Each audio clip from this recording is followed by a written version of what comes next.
পুঁতির ব্যাগটা সম্পূর্ণ তৈরি করে দেখানোর সাথে সাথে আজকে শেয়ার করব পুঁতির ব্যাগ সংক্রান্ত ভিডিওগুলোর রিভিউ। আমি প্রায় 1 বছর হয়ে গেল এই চ্যানেলটি খুলেছি, আর একজন খুব কাছের যে জানে যে আমার একটি চ্যানেল রয়েছে, এতদিন পর্যন্ত সে চ্যানেলটিকে ফলো করেনি। এই কিছুদিন যাবৎ সে চ্যানেলটা ফলো করছে। তার মূল্যবান সময় নষ্ট করে বেশ কয়েকটা ভিডিও মন দিয়ে দেখেছে আর কথাগুলো শুনেছে। তারপর আমাকে যা বলেছে তা আমি হুবহু বলার চেষ্টা করছি। শোন, এইভাবে ভিডিও বানালে ভিডিও ভাইরাল হবে না। বললাম, কিভাবে বানালে ভাইরাল হবে? এত কথা বলা যাবে না। তাহলে কি বলবো? একটা দুটো কথা বলতে হবে। এত কথা বললে কেউ শুনবে না। জানেন, কথাগুলো শোনার পর কিছুক্ষণ চুপ হয়ে গেছিলাম। মুখের ওপর ভুলগুলো শোনা বেশ কঠিন ব্যাপার, যদিও সেটা ঠিকঠাক। জানেন, আমারও অনেক সময় মনে হয়েছে পুঁতির হিসাবগুলো যখন আমি বুঝিয়ে দিচ্ছি তখন বোধহয় একটু বেশি বলা হয়ে যাচ্ছে। এগুলো আর একটু সংক্ষেপে হলে ভালো হতো। আসলে কি জানেন তো, শেখার যেমন শেষ নেই, ভুলেরও তেমন শেষ নেই। কথা বলতে বলতে অনেকটা কাজ করে ফেলেছি। এই রাউন্ডটা কিন্তু একটা 5-এর ফুল আর একটা 6-এর ফুলে রয়েছে। কোন অংশে রয়েছে 5-এর ফুল 1 কমন, আর বাকি অংশে রয়েছে 2 কমন 6-এর ফুল। একটু দেখে নিতে হবে। এর আগের দুটি ভিডিওতে এর ডিটেলস দেয়া রয়েছে, তার লিংক আমি ডেসক্রিপশন বক্সে শেয়ার করে দেব। যদি এখানে কোনো জায়গা বুঝতে অসুবিধা হয় তবে লিংকে থাকা ভিডিও দেখে নিয়ে কাজ করে নিতে পারবেন। এখানে রাউন্ডটা শেষ করছি, আর রাউন্ড শেষ করার নিয়মই হচ্ছে অন্য দিকের ফুল থেকে একটা পুঁতি কমন এক্সট্রা পাওয়া যায়।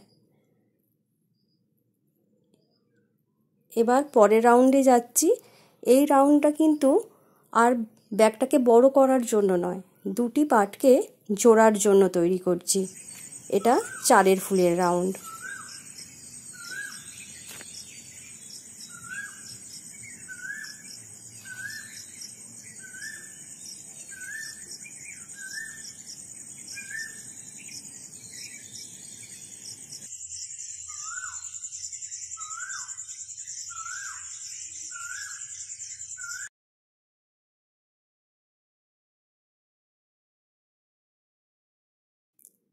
একটা গোলপুতির ব্যাগ তৈরি খুব ভালো করে দেখে নিলে অনেকটা কাজ এগিয়ে যায়। যেমন এই যে ধারের অংশটুকু এখন আমি জুড়ছি, এটা বেশিরভাগ ব্যাগ তৈরির ক্ষেত্রে একই থাকে। গোলপুতির ব্যাগ দুটি পার্ট জোড়ার সময় বেশিরভাগ ক্ষেত্রেই 4-এর ফুল ব্যবহার হয়।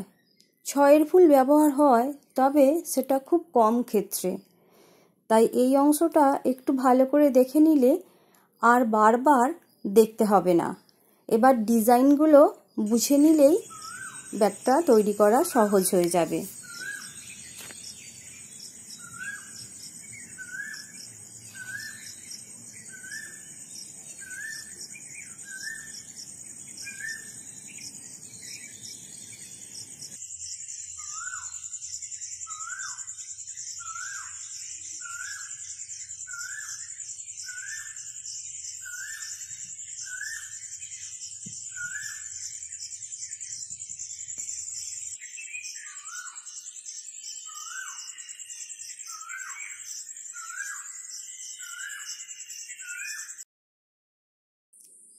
এই অংশটাও 4-এর ফুল দিয়ে জুড়ে দিচ্ছি।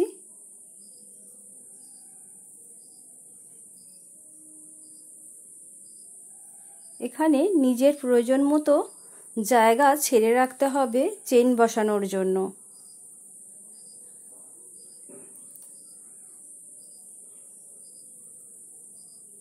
এখানে আমি ব্যাগটা পুরো কমপ্লিট করে দেখাচ্ছি কি শুধুমাত্র ব্যাগের মধ্যে চেন বসানো আর কাপড় জোড়া বাদ দিয়ে। গোলপুঁতির ব্যাগের মধ্যে কিভাবে কাপড় বসাতে হবে, চেন বসাতে হবে তার ভিডিও আমার চ্যানেলে রয়েছে। আমি তার লিংক ডেসক্রিপশন বক্সে শেয়ার করে দেব।